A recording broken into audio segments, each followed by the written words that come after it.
미국 드류 대학의 교수이며 교회 미래학자 교수인 레너드 스윗 교수가 있습니다. 이분이 미래 교회라는 책에서 미래를 이렇게 분석합니다.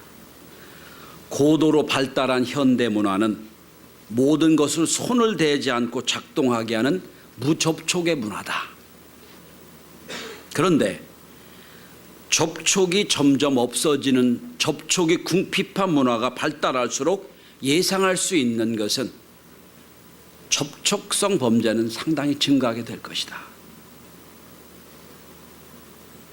가만히 한번 보시면 요즘에 뉴스에 성범죄가 참 많이 등장을 합니다.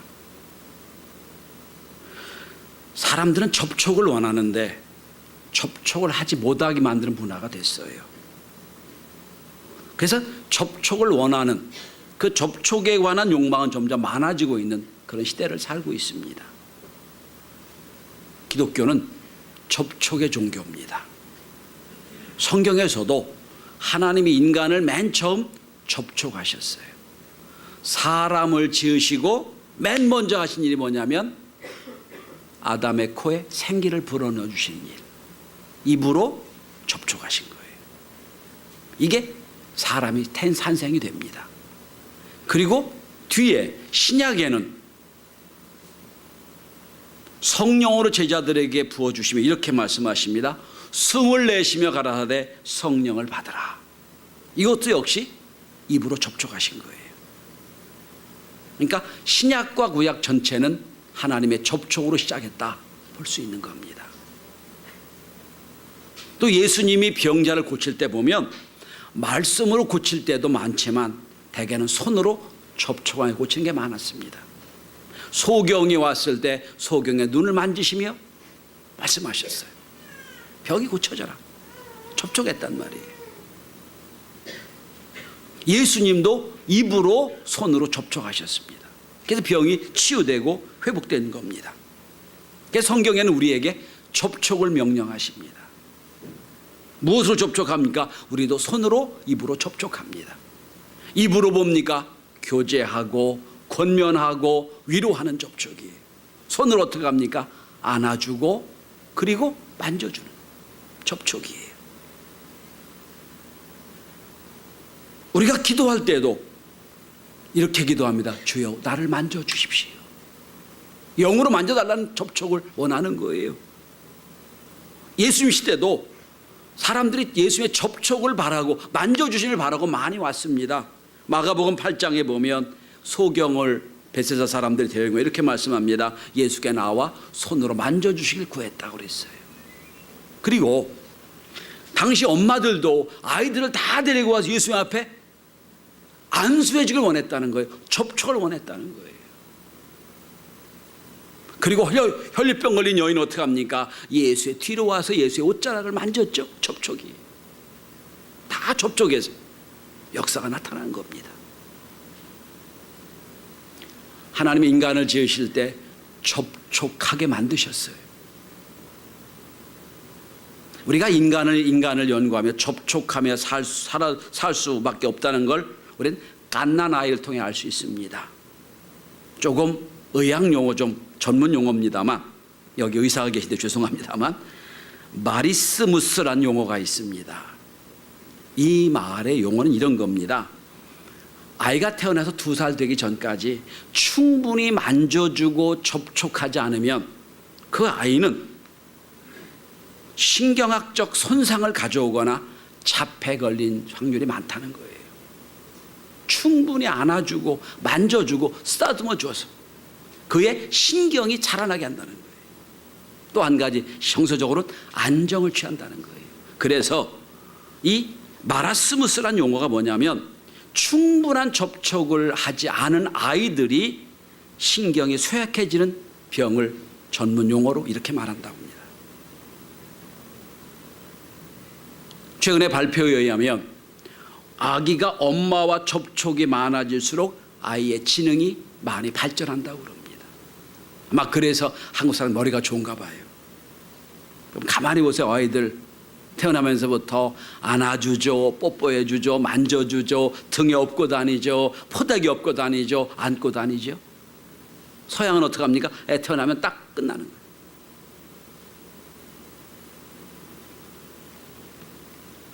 어릴 때 배앓이를 해보셨습니까? 배가 아파요. 그럼 할머니나 어머니가 누우라고 하고 무릎에 누우라고 하고 배를 만져줍니다. 내 손은 약손, 내 손은 약손이다. 그리고 배를 만져주면 어느덧 배가 나아져요. 심적은 안정도 되지만 그 배, 손에 접촉에 신비한 게 있다는 거예요. 더 재미있는 것은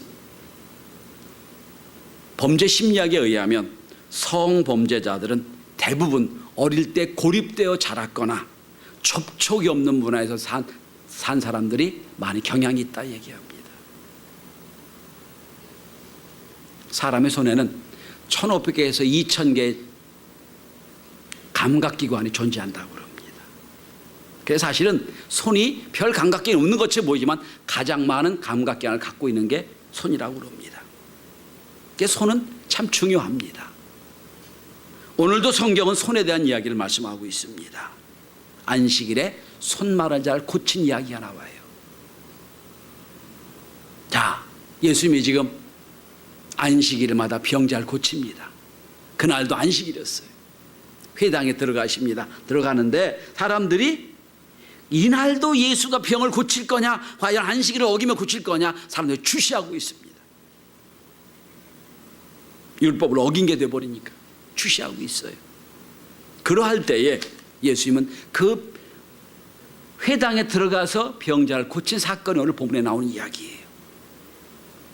저는 이 말씀을 함께 나누며 오늘 우리 시대의 교회의 모습과 오늘 우리는 어떻게 믿음으로 살 것인가에 대한 말씀을 함께 나누고자 합니다. 여러분, 오늘 본문을 그림으로 한번 생각해 보십시오. 예배당의 역할을 하고 있는 회당입니다. 거기 많은 사람이 앉아 있어요. 예배드리기 위하여. 그런데 그 중에 한 사람의 손이 말랐어요. 다른 데서 온 이방인이 아니에요. 그 지역의 사람들이에요. 그 저기 우리가 잘 아는 어떤 사람이에요. 그래서 손이 말랐어요. 손이 말랐다는 건 뭡니까? 피가 통하잖아. 덜렁덜렁 붙어 있는 거예요. 아무것도 할 수 없는 손이에요. 오늘 본문은 마태, 마가, 누가 다 나온 기사예요. 중요하다는 기사죠.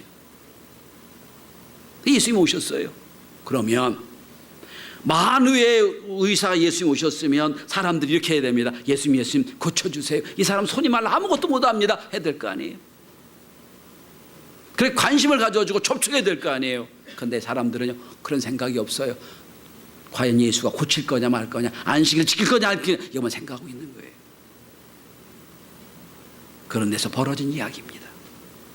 교회 전승에 의하면 이 사람의 직업이 석수였답니다. 돌을 자르는 사람. 아마 그래서 그런지 하도 오른손을 많이 써서 그런지 오른손이 마비됐어요. 오늘 본문에 오른손 말이 안 나옵니다만 마태 보면 이 사람 오른손이라고 돼 있거든요. 오른손이 말랐어요. 자, 이 사람이 예배당에 와서 앉아 있는 것은 왜 앉아 있습니까? 누군가 날 알아달라고, 날 접촉해달라고, 날 위로해달라고, 하나님의 위로를 받고 앉아 있는데 아무도 아는 척 안 하는 거예요. 그 사람을 찾아서 오늘 문제를 해결해 주신 말씀, 오늘 본문의 말씀입니다. 어떻게 이 사람을 고쳐주십니까? 오늘 우리 교회에 어떤 의미가 있습니까? 첫째로 예수님은 이 손 마른 자를 아시고 이렇게 말씀합니다. 일어나서라. 일어나서라. 오늘 본문에 보시면 이렇게 말씀합니다. 한가운데 일어서라. 한가운데 일어서라. 자, 이 사람은 손이 많아 아무것도 할 수가 없어요. 가족을 부양할 수도 없고 아무 일도 할 수 없어요. 오른손이기 때문에 특별히 더 합니다. 그래서 숨어서 다른 사람이 나를 몰라주길 바라고 있는 상황이에요. 숨어 있는, 은혜를 기다리는 성도예요. 원래 현대 어로표라면 익명의 크리스찬이라고 볼 수 있겠지요. 은혜를 구하는데, 은혜를 바라는데 다른 사람이 나를 알아주기를 원치 않아요. 부끄러우니까 숨어 있습니다. 주님은 그를 불러내십니다. 한가운데 일어서라.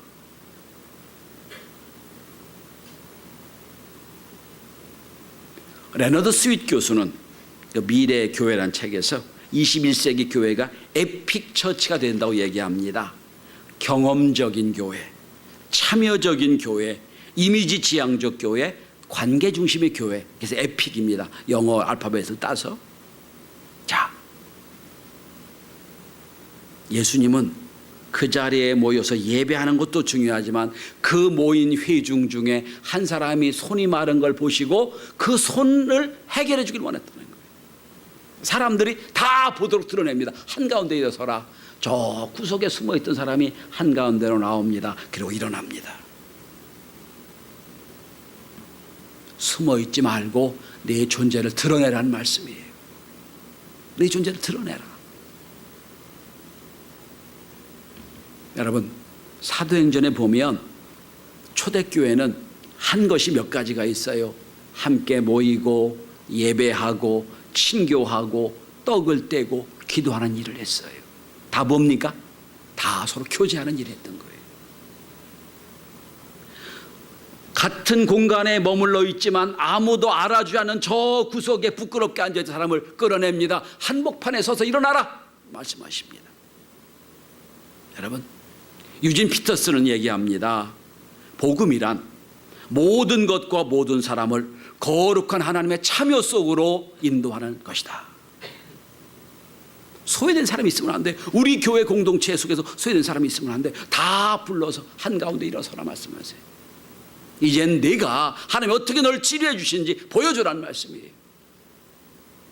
부끄러워져 구석에 있던 사람이 한복판에 일어납니다. 그리고 일어섰습니다. 여러분, 우리는 이중적인 생각을 갖고 있죠. 날 알아줬으면 좋겠는데, 누군가 나의 영혼을 만져주면 좋겠는데, 그런 생각을 하면서도 부끄러워 속으로 숨고 있는 게 우리 모습이에요. 이중적인 생각을 하고 있어요. 그 마음을 아시는 거예요. 일어나라. 한복판으로 일어나게 하십니다. 너 혼자 고독해 하지 말고 이 회중 공동체 속에서 관계를 맺고 은혜를 함께 나누고 함께 역사해라 말씀하시는 거예요. 전 우리 교회 모든 성도들이 뭐 다 해야 300명밖에 안 되지만 성도들이 다 모여서 한 마음으로 영적인 교제가 있는, 다 드러내서 아버지께 영광 돌리는 아름다운 관계가 있는 교회가 될 수 있기를 바랍니다. 일어서게 하십니다. 한복판에 일어서게 하십니다. 그리고 두 번째입니다. 오늘 본문에 보시면 5절입니다. 제가 오늘 두 번 읽었지요. 내 손을 내밀라. 내 손을 내밀라. 자, 여러분, 이 사람 손이 말랐잖아요. 부끄러워요. 아마 바지에다 그냥 숨기고 있었을 거예요. 부끄러우니까. 아니, 그러지 않아도 지금 저주받은 것 같아서 지금 내 손이 누가 볼까봐 지금 덜렁덜렁한 손을 부끄러워해서 지금 숨어놓고 있는데, 주님 말씀은 한복판에 일어나는 것도 어려운데 거기다 대고 덜렁거리는 손을 내밀라고 말씀하세요. 내밀라. 그런데 여러분, 이 사람은 두말 없이 원망 불평 없이 그 손을 내밉니다. 우리처럼 확 내밀지 못했겠지요. 힘이 없으니까 내미는 신용을 했겠지요. 내밀었어요. 여러분, 손을 내민다는 말은 내 마음을 연다는 걸 얘기하는 거예요. 내가 지금까지 숨어있는 사람이었고 부족한 사람이었는데 하나님 말씀에 이제 내가 나를 내려놓습니다. 나를 오픈합니다. 내려놓는 거예요. 내가 이런 존재입니다. 부끄러운 존재입니다만 내놓습니다. 내놓는 거예요. 요즘은 그렇게 하면은 좀 문제가 있겠습니다만 저 어릴 때만 해도요, 죄송합니다. 용서하고 들으십시오. 남자들이 여자친구와 작업을 하려면 내가 이런 방법을 썼어요. 내가 손금 봐줄게. 손을 줄 수밖에 없잖아요. 손바닥을 내밀면 얘기할 수밖에 없어요. 이게 마음을 여는 거예요. 요즘 그랬던 큰일 나죠. 저 어릴 땐 그랬었어요. 손금 봐줄게. 손금은 제가 뭘 알아요. 그리고 괜히, 그죠? 그랬던죠. 손을 내밀라 이거예요. 여러분. 네 마음을 열어라. 여러분, 오늘도 교회 내 손 마른 자가 많아요. 성경에서 말하는 손이란 행동, 일, 봉사 혹은 능력을 말합니다. 그 손을 내밀라는 거예요. 아무것도 할 수 없는 딱한 처지고 능력이 없는 것처럼 보이지만 네 손을 내밀라 말씀하세요. 교회 안에도 수많은 손 많은 사람이 있어요. 봉사하지 못한 사람도 있고 기도하지 않는 사람도 있고요. 그 손을 가지고 남을 해치는 사람도 있어요. 능력의 손도 은혜의 손도 말라져서 아무것도 못하는 사람이 있다는 거예요. 그에게 말씀하십니다. 손을 내밀라. 여러분, 성경에 손이 무슨 말씀하는지 보십시오. 때로는 성경이 이렇게 말씀하면 손을 들어라 말씀하세요. 기도하라는 말씀이에요. 여러분, 손을 마른다는 건 기도가 멈췄다는 걸 의미하는 거예요. 디모데전서 2장 8절입니다. 각처에서 남자들이 분노와 다툼이 없이 거룩한 손을 들어 기도하기를 원하노라. 기도하는 손이 기도하지 않으면 다른 사람을 향하여 손가락질할 수밖에 없어요. 그래서 성경은 말합니다. 다툼과 분노 없이 거룩한 손을 들어라. 손을 드는 것은 또한 곤고한 자, 곤란한 자를 도와주는 걸 말합니다. 신명기 15장 11절입니다. 내 형제 곤란한 자의 궁핍한 자에게 내 손을 펼지니라. 내 손을 펴라는 거예요. 도와주라는 거예요. 또 손이 부지런하다는 말씀도 있어요. 데살로니가전서 4장 11절입니다. 자기 일을 하고 너희 손으로 일하기를 힘쓰라. 다 뭐예요? 손을 내밀어야 되는 얘기. 손을 집어넣고 있으면 아무것도 못합니다. 손을 내밀어야 기도도 하고, 손을 내밀어야 다른 사람 돕기도 하고, 손을 내밀어야 부지런하기도 해요. 우리말 속담에 손이 부족하다는 말이 있지요. 손이 두 개인데 부족한 게 뭐 있어요? 일하는데 함께 일할 사람이 없다는 얘기지요. 여러분, 우리 교회, 우리 시대의 교회 손이 많이 부족해요. 그냥 갖고 있지 말고 손을 내밀어 하나님의 일에 함께 동참할 수 있기를 바랍니다. 가끔 요즘은 이제 이것도 교단에서 하지 말라고 그럽니다. 예배 끝나고 나갈 때 여자 성도들이 손을 내밀면 악수하고 손을 내밀지 않으면 악수하지 말아라. 그게 내려왔어요. 여자 성도들하고 손을 악수할 때가 있어요. 예쁘고 반들반들하고 부지런한 보드라운 손이 있어요. 근데 저는 그 손보다는 두툼하고 그리고 힘이 있는 여자분야도 그런 손을 좋아해요. 일했다는 얘기잖아요. 아무것도 하지 않고 집에서 아무것도 하지 않고 손에 매니큐어나 부르고 그냥 손만 관리하면 보드럽고 예쁘겠지요. 그 손은 하나님 원하시는 손이 아니에요. 우리 사모님 손이 별로 예쁘지 않습니다.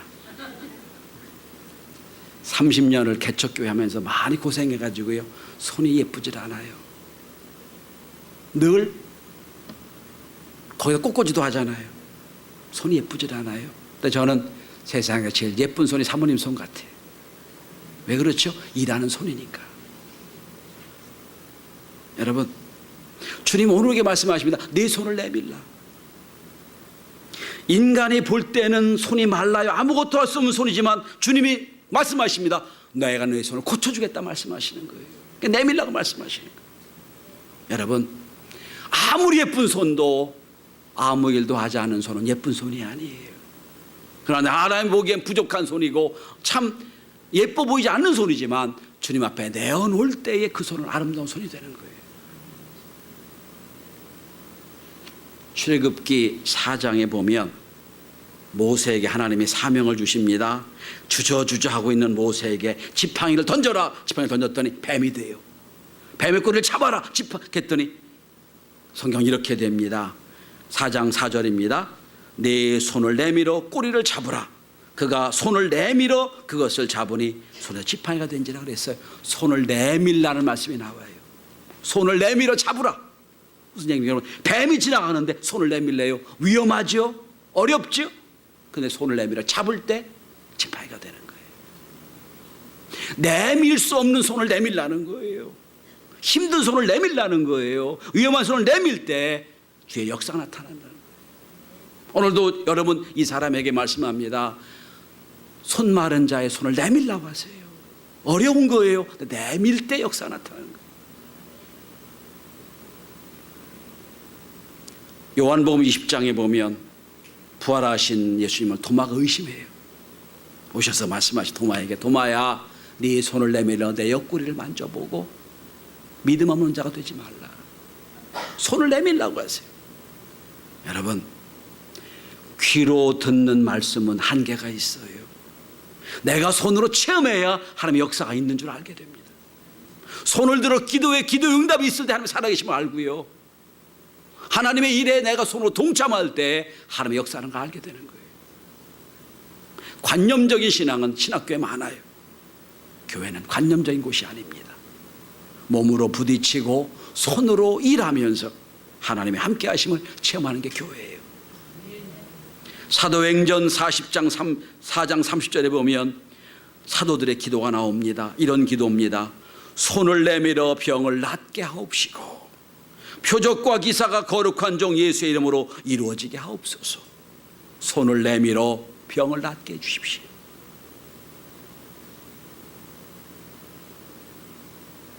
손은 마음의 대항자입니다. 머리와 손을 함께 움직입니다. 옛날 베네딕트 수도에서는 사도들에게, 수사들에게 날마다 손으로 노동하라고 그랬어요. 머리로만 믿지 말고 손으로 움직이라고 했어요. 그래서 노동이 기도고 기도가 노동이라고 했어요. 저는 현대교회가 문제가 있다고 생각해요. 어느 정도 교회 규모가 되면요, 교회 청소도 성도들이 안 해요. 식사도 청소들이 안 해요. 다 외부에서 용역께서 옵니다. 그러니까 현대교회 봉사하는 개념이 없어지고 있어요, 점점. 성경은 말씀합니다. 내 손을 내밀라. 어떻게 됐습니까? 여러분, 본문 한번 주목해 보십시오. 5절 마지막입니다. 내 손을 내밀라 하시니 내밀매 그 손이 회복되었더라. 어떻게 해요? 내밀었더니. 부족한 손이에요, 힘이 없는 손이에요, 그리고 마른 손이에요. 내밀 때 그 손이 회복되었다라는 거예요. 하나님은 손을 내밀 때 회복하게 하십니다. 마태복음 12장에는 이렇게 나와 있습니다. 다른 손과 같이 되었더라. 온전히 됐다는 말씀을 하고 있는 거예요.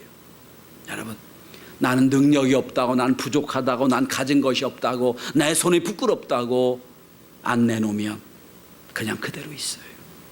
내놓으면 주님 고쳐주세요. 내놓으면 주께서 하시는 거예요. 내 손을 내밀라 하세요.